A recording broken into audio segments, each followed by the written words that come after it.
So now we are moving to the next target gland. So we have hypothalamus. It produces TRH, thyrotropin releasing hormone. It stimulates the pituitary, anterior pituitary, to produce TSH, thyroid stimulating hormone. So that comes and stimulates the target gland, that is thyroid gland. So it produces the thyroxine hormone. So the main role or main mission of the thyroid is for setting the basal metabolic rate. So it regulates the thermogenesis and driving protein transcription. So it is a very important hormone related with the basal metabolic rate. So the mineral which is needed for this thyroxine hormone production is iodine. So we should take at least 150 to 200 microgram per day of iodine is strictly required daily. So the sources are seafood, drinking water, iodinated salt. So this is needed for the production of thyroxine hormone.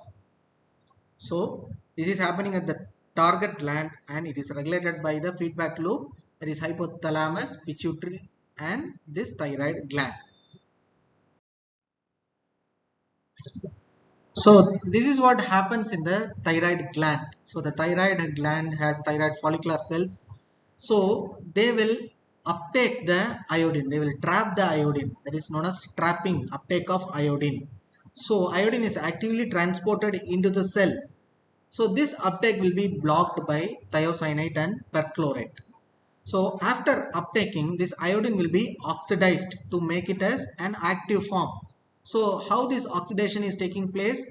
So it is by an enzyme thyroperoxidase. So this thyroperoxidase requires NADPH. So this NADPH will be formed by HMB pathway.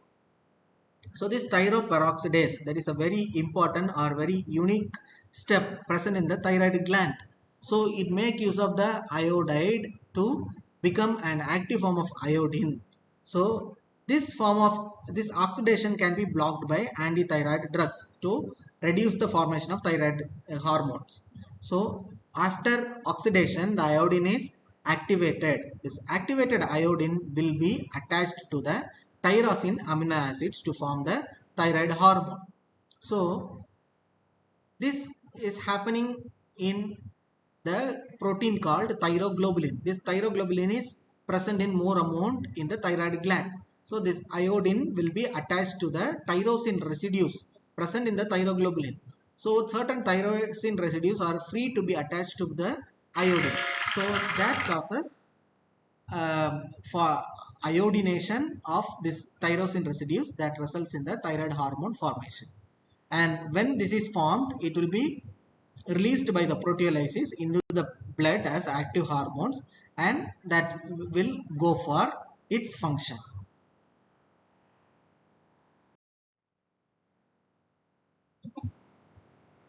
So we have seen how the thyroid hormone formation is taking place at the thyroid gland. So coming to thyroid function test, the gold standard test which we are doing are basically the plasma TSH, that is thyroid stimulating hormone produced at the anterior pituitary gland. So it is a most sensitive first line test for thyroid function. So when we do a screening for a particular patient, whether we want to know that this patient has some thyroid abnormality, if you want to do a single test, we will do a plasma TSH. If the plasma TSH is having some variation, then we will probe into further testing, that is FT3, free T3 or free T4. So the free form of thyroid hormone is more metabolically active form is more informative than the total form, that is it is tightly bound with the thyroxine binding globulin. So this will be misleading in case of diagnosis if there is a fluctuation in the protein levels. So the free assays are more informative than the total form. So what is the first sensitive marker? That is TSH. So if there is a variation with the TSH, then we will go for looking free T3 and free T4 levels. Then we will correlate both these things. So if T3 is high, and TSH is low, we come to know that there is hyperthyroidism. There is increased thyroxine hormone. It causes feedback information and it lowered the TSH level. If T3 and T4 are low and TSH is high, then we come to know that it is hypothyroidism. So due to feedback inhibition, and we know that this TSH is very sensitive first line test, because a minor variation in this feedback is a tight feedback loop. A minor change in the circulating thyroid hormone, the TSH will respond exponentially.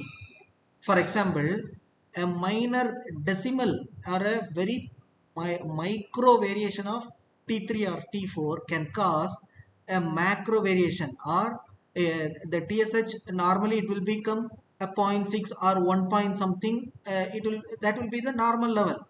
We can see the patient's TSH level may go more than 100 micrograms for a minor change in the T3 or T4. So likewise, a more sensitive marker is TSH level. So the TSH, in addition to that, FT3 and FT4 will give us a lot of information about the thyroid function.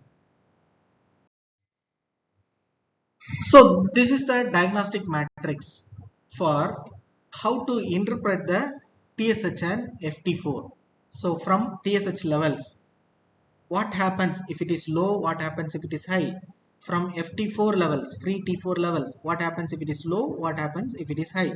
So we are comparing both of these things, and we are coming to an idea that this patient has a primary hypothyroidism or secondary hypothyroidism, primary hyperthyroidism or secondary hyperthyroidism.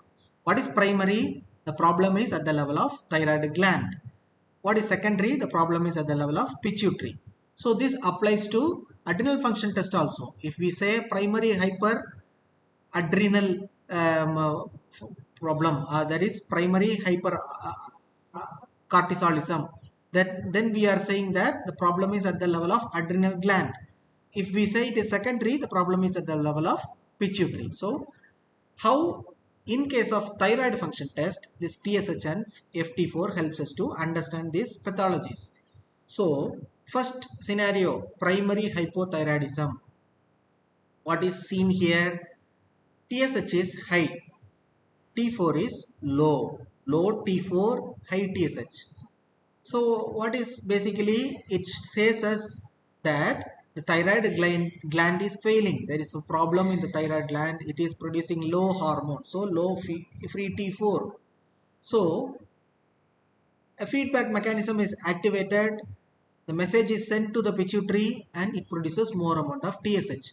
So thyroid gland is failing, pituitary is screaming by producing more amount of TSH. So that is primary hypothyroidism. So what is secondary hypothyroidism? The free T4 levels are low, as well as TSH levels are also low. So this is secondary hypothyroidism. Pituitary is having problem. It is failing. Pituitary is not producing adequate amount of TSH. There is low TSH. So there is no drive for thyroid. So when TSH is low, it will not stimulate thyroid hormone, thyroid gland to produce more amount of free T4.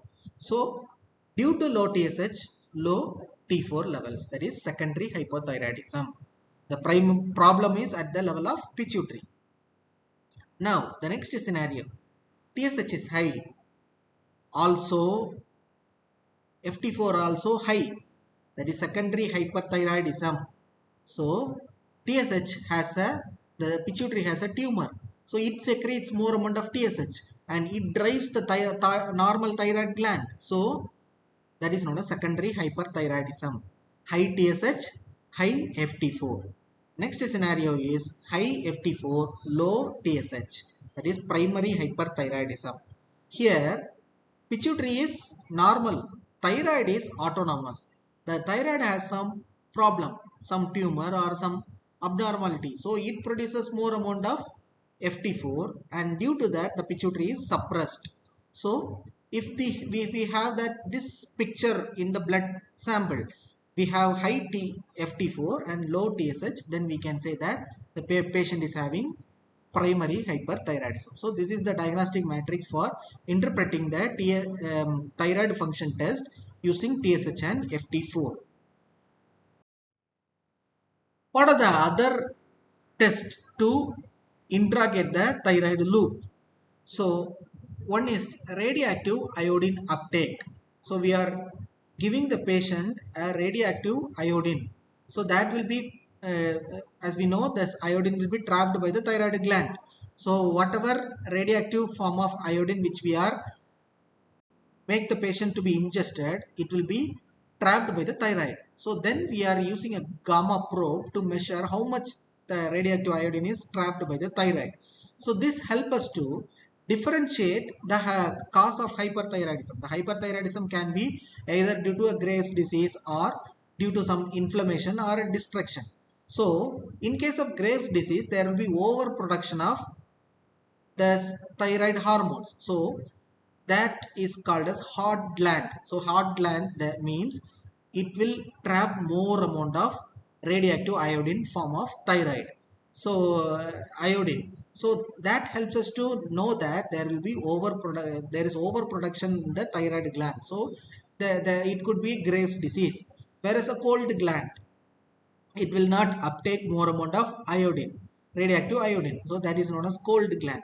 So what it tells us, there is hyperthyroidism, but it is not due to overproduction. There is abnormal leakage of normal amount of thyroid hormone. There is normal production of thyroid, but due to leakage, more amount of thyroid hormone is seen in the blood. It seems to be hyperthyroidism, but it is not due to overproduction. It is due to some inflammation or destruction that lead to leakage of more amount of thyroid hormone in the blood. So how we can differentiate these two causes? By the use of radioactive iodine uptake. So this helps us to find whether the hyperthyroidism is due to overproduction or due to this leakage. Another test to identify the thyroid abnormality is detection of thyroid antibodies. So in case of autoimmune conditions, the autoimmune antibodies can either destruct or stimulate the thyroid formation. So in case of Graves' disease, this autoimmune antibodies will stimulate, there will be stimulating antibodies, whereas in Hashimoto thyroiditis, there will be destructive antibodies. So by studying these antibodies, we can know whether it is a Graves' disease or Hashimoto's disease. The another thing is like CRH stress test. Here also we have a stress test, that is thyrotropin releasing hormone. We are artificially injecting this thyrotropin releasing hormone, which will be usually produced by hypothalamus to stimulate the pituitary. So when we are artificially injecting this should stimulate the pituitary to produce more amount of TSH. So in case of primary hyperthyroidism, that is, there is a problem in the thyroid gland. The thyroid is autonomous to produce more amount of thyroid gland. So usually the pituitary will be suppressed. So in such cases, even if you inject TRH, the pituitary will show as flat response to the thyrotropin releasing hormone. So this thyrotropin releasing hormone also will give us various clues related to the source or whether it is a primary hyperthyroidism or secondary hyperthyroidism. So that is a concept of thyrotropin releasing hormone response test.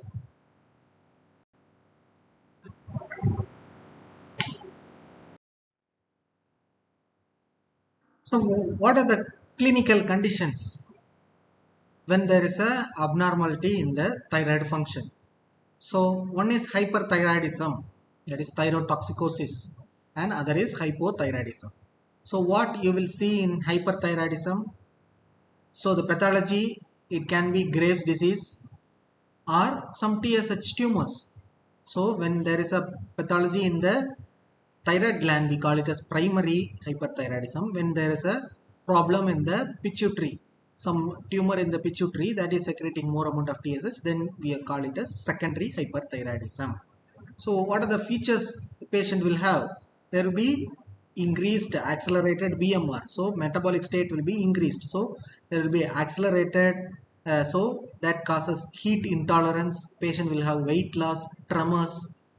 So when we do a blood test, the patient will have low cholesterol.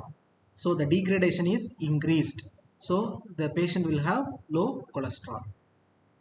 And in case of hypothyroidism, it can also either it could be primary. The thyroid gland is failing to produce adequate amount of thyroid hormone, or it could be congenital or endemic goiter. So due to iodine deficiency or some by birth itself there is some problem that we call it as congenital hypothyroidism. And what are the features we can see in case of hypothyroidism? The metabolic rate is slowed, so there will be slowed metabolic state, and patient will have cold intolerance, there will be weight gain, and there will be fatigue. So the congenital hypothyroidism is also known as cretinism. So it should be diagnosed at the very earlier level. So how quickly we are diagnosing the congenital hypothyroidism will help the patient to reduce the complications. So delay in the diagnosis of congenital hypothyroidism, and lately we are replacing that patient by therapy, or lately we are giving the hormone for treatment, will not help that patient, because before that itself there will be irreversible damage to the patient, irreversible mental damage, or there will be neurological damage, and the patient will have physical stunting. So this congenital hypothyroidism should be diagnosed as early as possible, and the replacement therapy should be initiated immediately to prevent these irreversible complications. So finally, we should keep these things. This is the takeaway at the end of this class on endocrine diagnostics. So whenever there is a primary defect, so it could be a primary hyperthyroidism or primary adrenal insufficiency, what will be the picture? There will be an opposite phenomenon, that is T4 will be high, TSH will be low, cortisol is low, ACTH is high. If we have this opposite phenomenon, if the target hormone and the stimulating hormone are moving in the opposite direction, then the defect is at the level of target gland, the defect is at the thyroid gland, the defect is at the adrenal gland. So that is the primary defect. Or if we have the abnormality, that is TSH and T4 in the same direction, T4 is low, TSH is low, cortisol is high, ACTH is high, there is no routine suppression, or they are acting in the same direction, then the problem is not at the level of gland, the problem is at the level of pituitary or hypothalamus, that is secondary hypothyroidism or secondary hypercortisolism. So it is Cushing's disease in case of adrenal gland. So that is in the same direction. That helps us to know that the problem is at the level of secondary defect. So that is the key takeaway at the end of this class. You should know basically, if they are acting in the opposite direction, the problem could be more probably in the primary gland. If they are in the same direction, the problem will be more probably at the level of secondary level, that is the pituitary gland.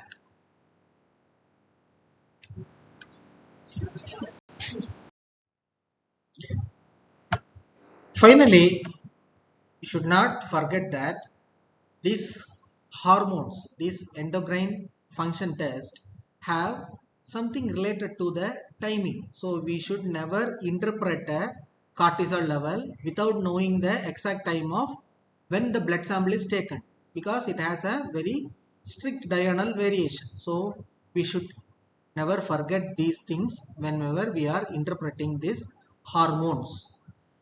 And so always the free form of hormone assays are more informative than the total hormone forms, because they can be deceived when the binding protein is fluctuated. So that can mislead us to have a wrong diagnosis. So we should always prioritize to do a free hormone assay. Free T4, free T3 and free cortisol levels should be always very helpful. We should always prioritize for that, and we should always know a clear understanding about the loop mechanism. So TSH and ACTH, they are very sensitive indicators, so we should always trust the loop. And whenever we are not clear with the basic TSH, ACTH and FT4 or free cortisol level, when we are doing the normal basal hormone levels, when we are not clear with that, we should go for suppression test or stimulation test to confirm or reveal the hidden clinical diagnosis. So using dexamethasone or metilopone or CRH or all these things will help us to expose the hidden diagnosis. So these are the key takeaways we at the end of this class. Thank you.